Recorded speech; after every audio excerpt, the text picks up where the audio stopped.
चुटकी चटणी, ते पण 2 मिनटात. टमाटे घ्यायचे, हिरवी मिरच्या, आलं, लसूण आणि कोथिंबीर.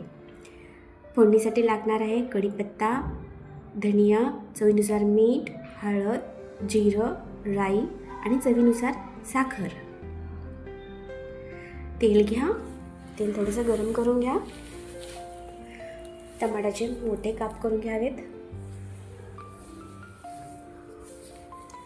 तेलामध्ये वाफून घ्यायचं आहे चांगलं. हिरव्या मिरच्या टाकायचं, टमाटे टाकायचे,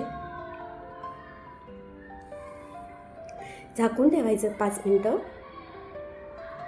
थोडं मऊ पडल्यानंतर त्याच्यामध्ये आलं लसूण टाकायचं आहे. चांगलं वाफून घ्यायचं, थंड होऊ द्यायचं, मिक्सरमध्ये काढायचं, बारीक मिक्सी करून घ्यायचं. तेल गरम करून घ्यायचं, जिरं, राई, कढीपत्ता,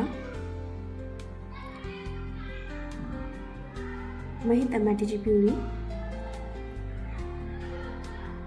थोडंसं हळद, चवीनुसार मीठ, साखर, गार्निश धनिये सर्व करायचं. खूपच टेस्टी लागते. एक वेळेस नक्की करून बघा आणि सबस्क्राईब करा.